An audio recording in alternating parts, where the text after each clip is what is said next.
দর্শক এই বিষয়ে আরো খবর জানাতে সদরঘাট থেকে মাসুদা লাবনী ও মিডফোর্ড হসপিটাল থেকে আমাদের সঙ্গে যুক্ত হবেন মোহাইমিনুল খান। দর্শক আমরা শুরুতেই যাচ্ছি লাবনীর কাছে। লাবনী, ঘটনাস্থলে এখন পর্যন্ত পাওয়া সবশেষ কি তথ্য আছে আপনার কাছে জানাবেন?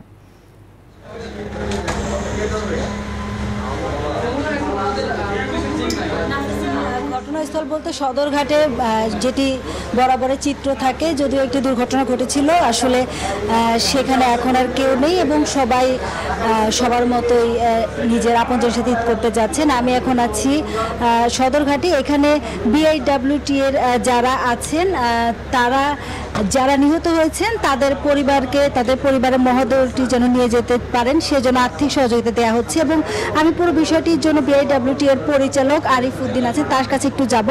একটু বলবেন যে আপনারা পুরো ঘটনার বিষয়ে তদন্ত কমিটি গঠন করেছেন এবং যারা নিহত ছিলেন তাদেরকে কি ধরনের সহযোগিতা দিচ্ছেন বা কি ব্যবস্থা নিচ্ছেন? ধন্যবাদ। আসলে এই অনাকাঙ্ক্ষিত একটা ঘটনার কারণে আমরা সত্যি মর্মাহত। আমরা বিআইডব্লিউটি এর পক্ষ থেকে আমরা ব্যবস্থা নিচ্ছি। মাননীয় নৌ পরিবহন প্রতিমন্ত্রী মহোদয় সার্বক্ষণিকভাবে আমাদের দিক নির্দেশনা দিচ্ছেন, খোঁজখবর নিচ্ছেন। নৌ সচিব মহোদয় এবং বিআইডব্লিউটির চেয়ারম্যান সহ ঊর্ধ্বতন কর্তৃপক্ষ এ বিষয়ে সার্বক্ষণিক খোঁজখবর নিচ্ছেন। আমরা প্রাথমিকভাবে আমাদের নৌ দুর্যোগ রাষ্ট্রীয় একটা বোর্ড আছে, সেই বোর্ডের পক্ষ থেকে আমরা তাদের যে নিয়ম মাফিক যে তাদের আর্থিক সহায়তা দেওয়া দরকার, সেটি কিছু প্রসিডিউর আছে, সেটা আমরা মেনটেন করে আমরা দিব। তবে তাৎক্ষণিকভাবে তাদের লাশ বহন এবং দাফন কাফনের জন্য নিহত প্রতি ব্যক্তির কাছে, পরিবারের কাছে আমরা 25,000 টাকা করে দিচ্ছি এবং তাদের বিরুদ্ধে আইনগত ব্যবস্থা নেওয়া হচ্ছে। আমাদের দায়ী যে লঞ্চ এবং লঞ্চের যারা মাস্টার বা ম্যানেজার, তাদের বিরুদ্ধে আইনগত ব্যবস্থা নেওয়া হচ্ছে এবং পাশাপাশি আপনারা জেনেছেন যে এই সংশ্লিষ্ট দুটো লঞ্চের সময়সূচি বাতিল করা হয়েছে। ধন্যবাদ। যেটি শুনছিলেন যে দুটি লঞ্চ ফারহান এবং তাসরিফ, তাদের রুট পারমিট বাতিল করা হয়েছে। তো নাফিস আমার যে একজন সহকর্মী আছেন মোহাইমিনুল খান, তিনি আছেন মিডফোর্ড হাসপাতালে, তার কাছে যাব।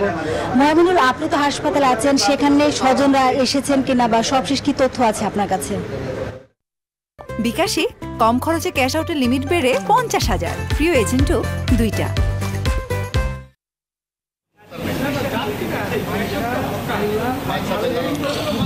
লাবণী, আপনি যেমনটি বলছিলেন, আসলে আমাদের ঈদের আনন্দ কিন্তু বিষাদে পরিণত হয়েছে আজকের এই ঘটনায়। আমরা আত্মীয় স্বজনের সাথে কথা বলেছিলাম। আসলে যে দুঃখের বিষয় সেটি হচ্ছে যে এই যে দুর্ঘটনাটি ঘটেছে, এই দুর্ঘটনায় মারা যাওয়া 5 জন ব্যক্তির 3 জন ব্যক্তি কিন্তু 3টি পরিবারের একমাত্র উপার্জনকারী ব্যক্তি এবং এই 3টি পরিবার কিন্তু উপার্জন করার আর কোনো মাধ্যম নেই তাদের, যার ফলে এই পরিবারের সদস্যদের মধ্যে কিন্তু বিষাদ ছেয়ে গিয়েছে আরো বেশি এবং তাদের ভবিষ্যৎ কিন্তু অন্ধকারে। তারা বলছেন যে এই যে লঞ্চের রুট পারমিট বাতিল করা বা এই নামমাত্র নগণ্য যে অনুদান, তা আসলে তাদের জন্য যথেষ্ট নয়। কারণ যেখানে তাদের পরিবারের একমাত্র উপার্জনক্ষম ব্যক্তি মারা গিয়েছেন, সেখানে এ ধরনের অনুদান আসলে তাদের ভবিষ্যৎ নিশ্চিত করবে না। এবং এই যে ঘটনাটি ঘটলো, এই ঘটনা ঘটার ক্ষেত্রে আসলে এ ধরনের ঘটনা আগেও এমনটি হয়েছে, কিন্তু এতটা বড় দুর্ঘটনা হয়নি। তো এই ঘটনাগুলো আগের থেকে নজরে আনা হয়নি এবং এভাবে যে বিশৃঙ্খলভাবে লঞ্চ ঘাটে অবস্থান নেওয়া এবং যাত্রীদের জীবনকে ঝুঁকিতে ফেলা, এর দায়ভার আসলে কে নেবে তারা বলছেন। এবং তারা আরো বলছেন যে এই যে ক্ষতি তাদের হয়ে গেল জীবনে, অর্থের বিনিময়ে সেই ক্ষতিপূরণ না হলেও এই অর্থের তাদের কিন্তু প্রয়োজন ছিল, কারণ তাদের পরিবারের সম্পূর্ণ জীবন ভার কিন্তু বহন করছিলেন এই 3 জন ব্যক্তি, যাদের একজন ছিলেন বেল্লাল, যে ছিলেন একজন পোশাক শ্রমিক, আরেকজন ছিলেন যে ছিলেন একজন রুটি বিক্রেতা এবং আরেকজন ছিলেন যিনি আসলে বিভিন্ন রাইড শেয়ারিং অ্যাপে রাইড শেয়ার করে তার পরিবারের জীবিকা নির্বাহ করতেন। এখন সবচেয়ে বড় প্রশ্ন, মোহাইমিনুল খান এবং সহকর্মী লাবণী, আপনাদের দুজনকে ধন্যবাদ। আমরা পরবর্তীতে আপনাদের সাথে আবারও যুক্ত হব।